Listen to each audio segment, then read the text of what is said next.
With 1 week left in the ranked season, we've got another meta-analysis. Before we get started, so take a moment, hit the thumbs up with the algorithm. Alright, let's go.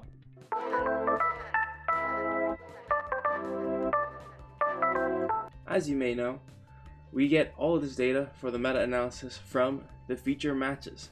However, we started collecting a bit of our own data last month, which is pretty sweet. So this month we have a mix of both data sources, but it's come to my attention that the feature matches are worse than I had originally thought, a little bit more skewed.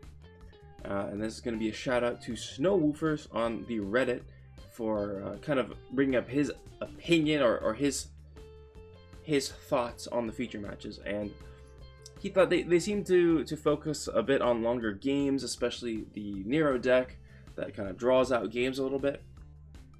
So I paid close attention this time. I paid close attention to the types of decks that were showing up in the feature matches this month, and lo and behold, it's primarily decks that take slow startups.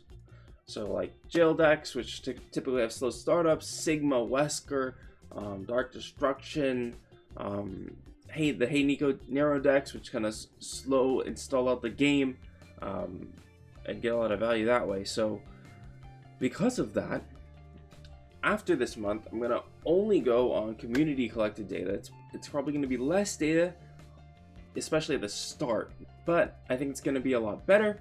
I think we'll get a better view of the meta, so I think it's worth it. If you'd like to help out a little bit with the data collection, all you need to do is screenshot your matchup screens, like the one we're gonna show, and submit those to the Dropbox link in the description of all my recent videos. So, drop a few matchup screens, help out with the data collection a little bit. I really appreciate your help in this effort. So that is it for the update. Let's get into the meta. As far as colors go, green is still the most dominant color. Black has definitely shown up in force, knocking purple off second place pretty easily. Purple's down in the red sad zone. Reno for red this month as well. It's been really low in representation ever since Haunted by Memories released. However, Tales of Amatsu may have something to say about that. For heroes, Nero is still the most popular hero, but not quite as dominant. His popularity has dropped. It has waned a little bit. Wesker is a close second, which I think speaks to the crazy amount of destruction and its strength, especially in the current meta. And the top 5 heroes are rounded out by Chun-Li, Feline, and Zero. That's a lot of green. Pretty interesting things going on in the hero arts this time around. Where did all the Wesker hero arts go? He may be a popular hero, but clearly there's a lot of diversity within his deck pool. However, Dark Destruction is going to be his most popular. Interestingly, Spike Dive Bomb shows up in the top 5 hero arts, even though Nergigante wasn't one of the top 5 heroes. I think this definitely speaks to how Spike Dive Bomb is the best Nergigante hero art, and that's where you want to be if you're a Nerg fan. Going into the ranked breakdown, we will make this quick. Below champion, Hey Nico and Fight Against Inner Demons run the show.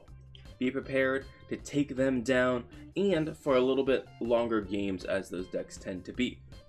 In the 1500 to 1700 range, we see Hey Nico still in charge, but Dark Destruction and Shieldspire come up as close seconds, showing their strength. Heavy Destruction and Shara Ishvalda, definitely not decks to brush off. The upper realms of Champion are like a whole different universe. Yan takes over as the most dominant deck and most dominant green deck, and Spike Dive Bomb shows up in force as well, proving that while it may not be represented when you first enter Champion, it has what it takes to climb. Now it's time to take a look at this meta's most iconic decks. First, we've got the powerful black decks in Spike Dive Bomb from True Asian and Raging Demon from Silver 1989. Dark Destruction looks very similar to Raging Demon, so if you're looking to play the Dark Destruction, just go off that list for an example.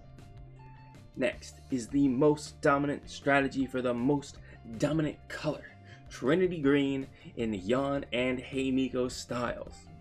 Unfortunately, red and purple did not have much representation in this meta, so I don't have any deck lists that I could show this time around, but Shinku Humans and Big Resonate are decks you should look into if you're interested in these two colors. Thanks for watching. I hope you enjoyed these decks, these insights, and it will help you in your last week of ranked climbing.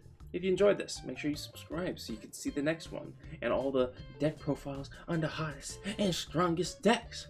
And if you enjoyed, of course, hit that thumbs up. It helps out a ton. So until next time, keep on learning, having some fun with me here on the Durian channel. I'll see you in another video. Peace.